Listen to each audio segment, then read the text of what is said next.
Hello everyone, this is Calvin, Professor C here. And today we are going to talk about 5 tips to a smooth closing.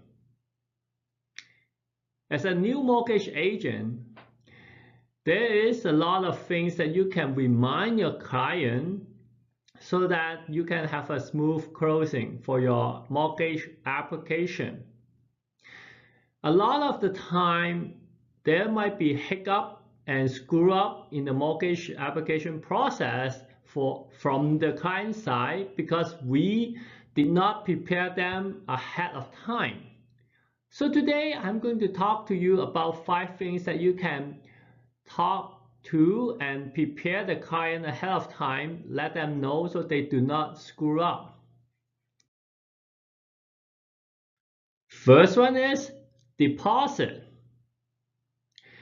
I don't know how many times I have talked to clients, and when they purchase a property, the deposit came out from either their parents' account, their husband account, their friend's account, and even their real estate agent account. The reason why this happened is they may have not sufficient fund in the account, like maybe deposit needs to have $30,000, but they only have 10.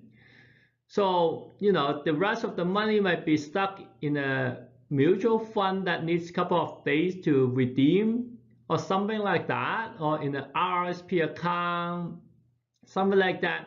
So when you purchase the house, the deposit has to be provided to the seller's agent within 24 hours. So what if your money is stuck in your mutual fund account? Wow, they ask their parents to give it to them, or the agent, and this and that. And they even ask their agent, oh, is this okay if I ask my mom to give me the deposit? They asked their lawyer. Everyone told them, yes, it's no problem. Don't worry about it. You know what? To the real estate agent, he's not lying. It is okay. The lawyer would have no problem with it. You know who would have problem if you do that? The bank, the financial institution, the trust company, because they need to know the source of fund for your deposit. If the money is coming out from another person's account, you know what they would think? They would think it is either a loan from someone else or maybe a gift. But a lot of lending program is not allowed, like a gift down payment is not allowed. So for example, if you're buying a rental property, a lot of the financial institution would not allow you to use the down payment that is gift from someone else. What is a gift? Any money that does not come out from your account, or in fact just deposit to your account without a maybe 30 days or 90-day history in your account. So any money that suddenly pop up in your account or from your parents' account, from others' account, that is considered a gift. So that causes a lot of problem when we go through the mortgage application. So you know what? If you are a smart mortgage agent, prepare your client ahead of time. Tell them, you know what?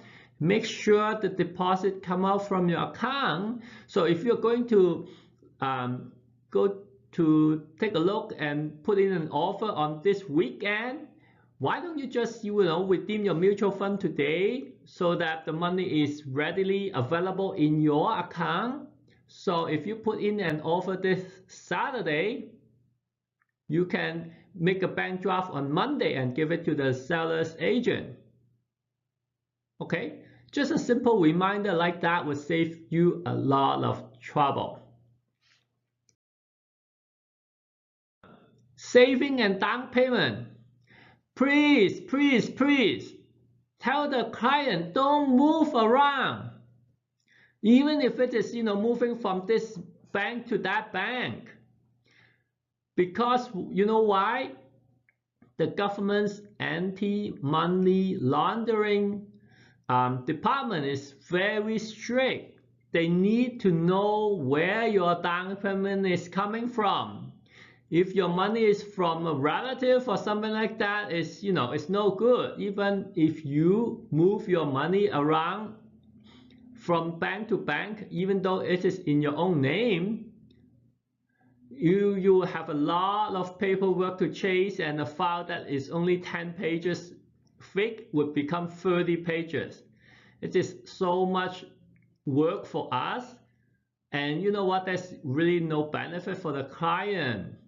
Okay, some client may say, oh, I still have 2 months till the closing date, why don't I move to a high rate saving account? You know what, to be very honest, you just calculate how much they will earn, maybe $2 for the deposit or something like that extra. Just give them a cup of coffee, say that, you know what, I don't want to print 30 pages of transaction history to trace that, where this money coming from. Just leave it there. Okay, so remind the client that any saving or down payment or anything like that, don't move around.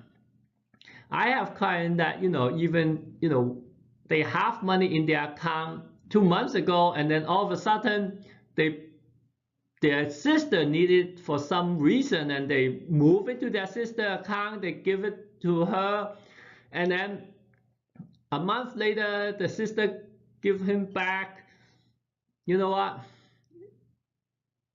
Sometimes underwriter just say no, because any money that leave your own account and come back, they can say no.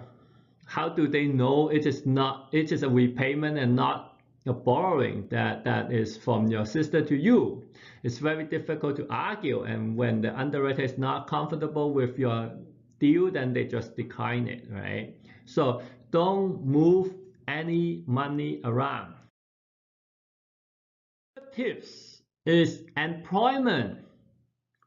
Please tell your client, don't change job even if the salary is higher.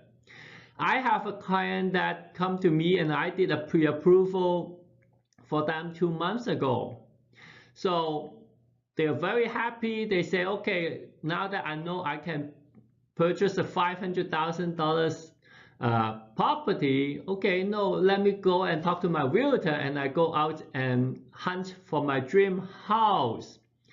So a month later, they come back and say, Calvin, I got my offer accepted. This is my purchase agreement. Here you go. And then when I ask them for updated pay stub, they come back with a new pay stub from another employer. And I say, what's going on? They say, you know what? After I have seen you 2 months ago, there's another company that want to hire me. And I accept their offer, so I start working in the new company. My salary is even higher than before. And then I was so shocked, and I give them like a face palm look, and I say, well, but are you in the period of probation? And they say yes. You know what? A lot of lender, when you are under probation, they don't even look at your income. Okay, so even if your income is going to jump from 50,000 to 60,000, it's not good. So if you plan to buy a house, and or you already put in an offer and you're just waiting for the property to close or something like that, don't change job. Okay. Next one. Car loan, lease, or big purchase. Sometimes when the client come, and then they tell you, okay, this I have no car loan, this and that, so you did the math and you say, you know what, yeah, you're good to go. Why don't you go home and give me your organize your documentation like your T4, your T1 and all that, and come back and reformulate your application. So they come back with their documentation, and then when you do the credit check and you see that there's a huge car loan over there with a monthly payment of $900 per month, and then you ask them, well, last time I saw you, you say you don't have a car loan or car lease. What happened? And then they say, well, yeah, I know my car broke down last week. And then, it's 10 years old car, forget about it. I'm going to, buy a new car. So yeah, I just got a new car. And that probably just kill your mortgage deal, right? Because, $900 a month is a lot in terms of mortgage, right? So same with big purchase. A lot of the time when the client know that, oh, I just, put in an offer to this $1 million home, it is so nice. And then I just saw a, Boxing Day sale, I'm going to buy this furnace and buy this fridge and all that stuff, and all goes onto the credit card. You know what? That might kill your deal too. When we put a credit and we see that there's $15,000 outstanding on the credit card, that might be a problem. Okay, so try to hold on to those big purchases until after the closing. Okay, unless you have money, cash to pay it. Last tips, credit.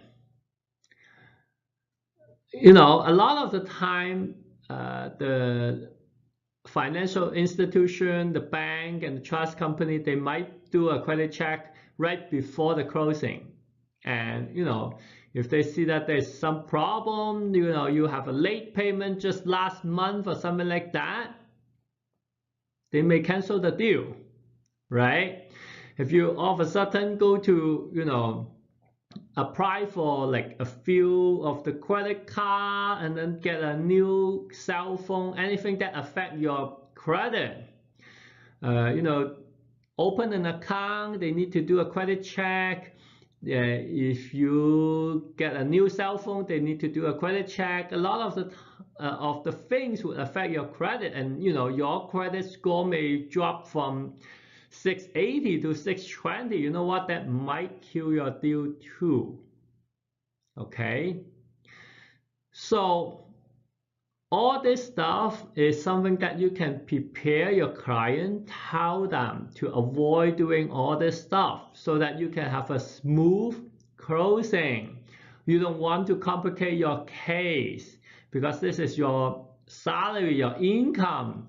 You're on commission base. Anything that would affect your income, you should try to, avoid that. Finally, ask your client to don't be panicked, okay? Because a lot of the time, sometimes not the application is the problem, but it's your client. You have to tell them, okay, this is the timeline that we are going to do. We will have the instruction to the lawyer maybe 3 weeks ahead before the closing, this and that. Plan them, give them a timeline, okay? Anything that has a problem, update them, right? Because otherwise they would be panicked. The lawyer call them, where's my instruction to lawyer, right? And if they panic, you know what? It's difficult. Tell them, don't panic. Okay, you are the professional. They have to trust you. So let them keep calm and let your mortgage agent do the work. Okay? So there you go. These are some of the tips and things that you can prepare your client ahead of time, update them, prepare them, and so that it helps you to a smooth closing. Okay? So if you like what you hear, if you like what you see, if you like this channel, please subscribe to the channel, put some comment on it, right? Because this channel is all about helping new mortgage agents making more money and faster. And I will see you in the next video. Okay?